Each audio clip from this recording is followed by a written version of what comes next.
You spent 30, maybe even 40 years saving for retirement. You've sacrificed, and now retirement is actually here. So why does the income question of how much income you can get in retirement time, why does it feel so unsettled? And the reason, in my opinion, is because you've got a lot of voices that talk to you about retirement planning, giving you different guidance. One of the ones that's common is what's called the 4% rule. You've got Dave Ramsey talking about an 8% rule. And the problem is both of them are giving you incomplete information, and they're trying to help you figure out and how to turn your savings into retirement that lasts for the rest of your lifetime. And you deserve to have a better answer than what a bumper sticker could tell you. And today what I'm going to do is I'm going to walk you through the logic and help you figure out, what's wrong with a 4% rule or an 8% rule. And we're going to talk to you how to develop a real withdrawal plan that actually looks like a plan based upon your situation, a real income strategy.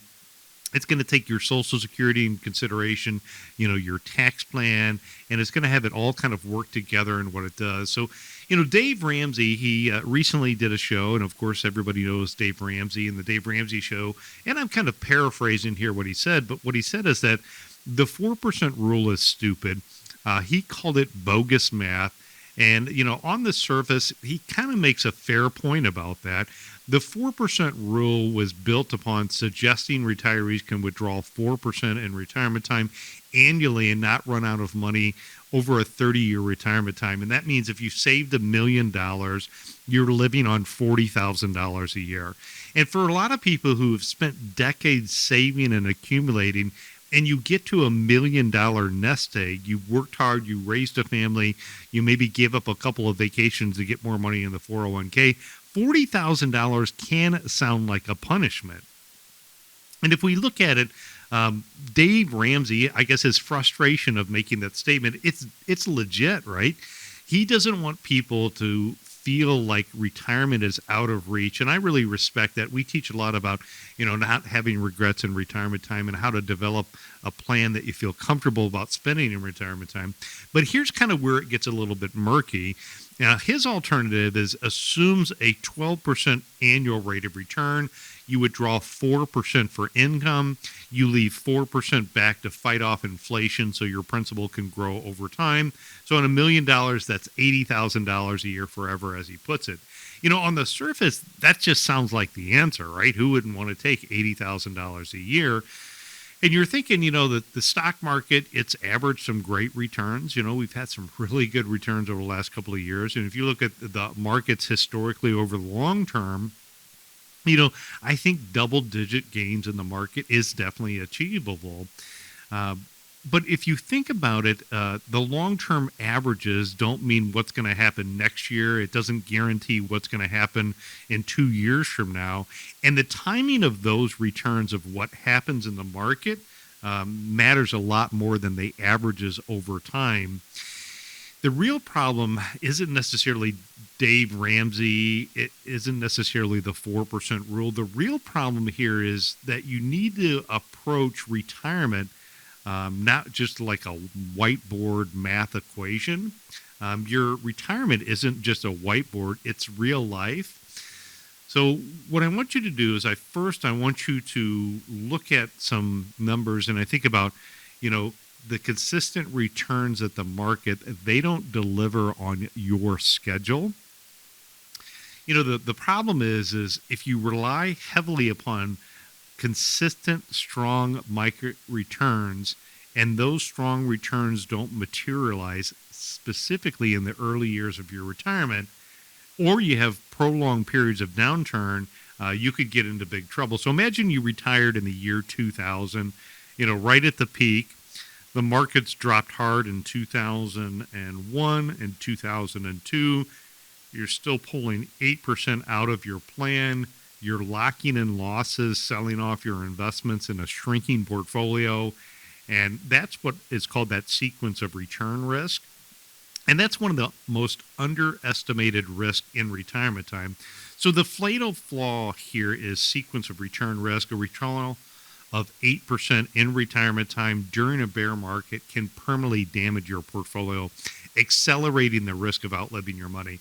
Now, you might be thinking, can I just cut back my spending? And I do think that having flexible spending in retirement time is a good strategy. I do believe that you should be adaptive. So technically, yes, you could consider adapting your spending strategy.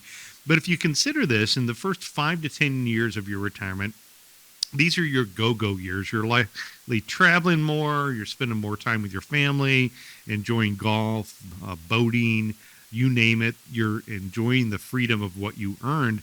Those early years are some of your most active years that you have. And the people that, plan to have that great go-go years, they're not wanting to cut back in a down market because life doesn't just stop. Other things like your property taxes don't stop, your grocery bill doesn't stop, your utility bills, your health care, all of those things get built into the plan. And cutting back in theory sounds good, but reality, it can be two different things. And your plan shouldn't have to depend upon the market being perfect when you retire. Second, if you think about the Ramsey formula, it leaves little room for cushion if things don't go as perfectly as planned. Again, between how the market swings, between inflation, lower than expected returns, there isn't a lot of cushion to adjust.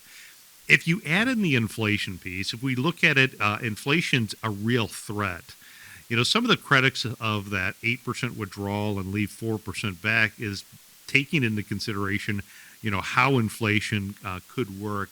So if you have 4% left for the growth cushion, as of now, I think if you look at some of the stats that are out there, our inflation number is, roughly at about 3.8%, could be trending higher. So if you're reinvesting 4% to fight inflation and inflation is running at 3.8%, your cushion is razor thin, and one unexpected market event, one market correction, 1 year with returns that come in at 6% instead of 12%, and the whole thing really starts to wobble.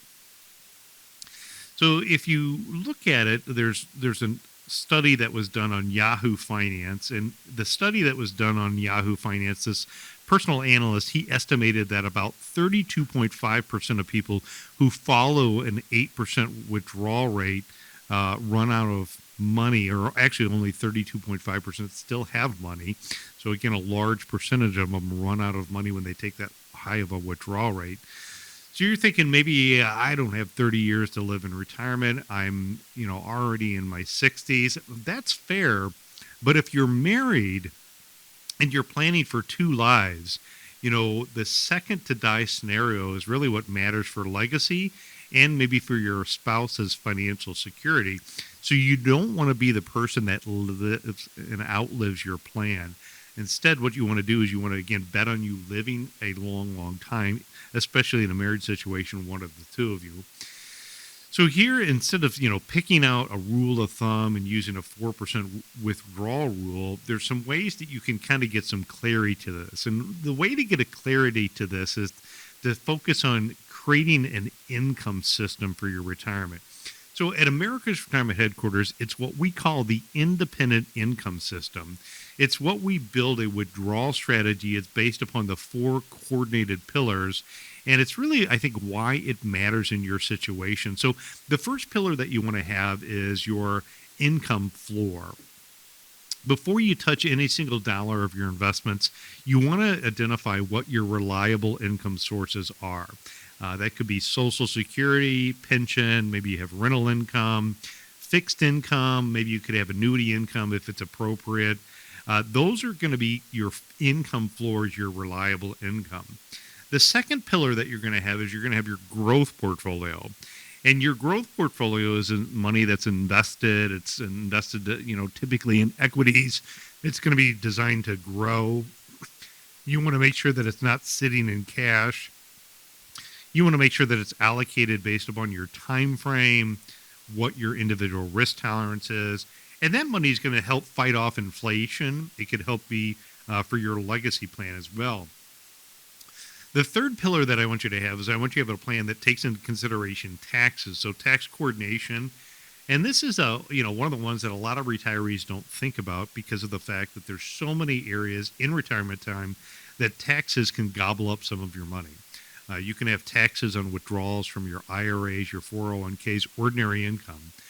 You could have taxes on what you pay for health insurance, whether it's through affordable health care, whether it's excess Medicare premium taxes that you pay. You could have taxes that you pay on your Social Security benefits. You can have taxes even when you pass away. So coordinating your overall tax situation, developing a tax-efficient withdrawal strategy is going to be very important to help you identify what is your withdrawal rate. The fourth pillar is looking, again, more specific regarding the healthcare. Healthcare can be very complex, but for retirees, it can be one of the top one or two biggest expenses that you have in retirement time. And especially if you think about what it costs if you need some form of long-term care, you want to have this coordinated together with your overall plan and factor in the ways to try to minimize what you have for healthcare expenses and try to reduce or eliminate some of the things that can help you. And I know what you're thinking. When you're thinking about coordinating this all together, you're thinking, well, this sounds complicated. Maybe this sounds expensive. And yes, it can be complicated when you're coordinating all of these pillars together. Sometimes it's going to take a little bit of work to put it together, but avoiding a six-figure tax mistake, avoiding when to draw Social Security, minimizing the amount of taxes that you pay on Social Security, looking for ways that make sure that you don't run out of money when you're at 83. To me, that value, it dwarfs the small amount of time that it would take for you to put it in now to have this coordinated plan, maybe the cost that you have to put into the plan to get it done the right way. One couple, if we talk about somebody we met with and we talked about their withdrawal strategy, it kind of similar to what Dave Ramsey was describing. And when we ran the full plan and we looked at what was happening, if they had, say, $28,000 in unnecessarily expenses that they had, it really could derail the plan.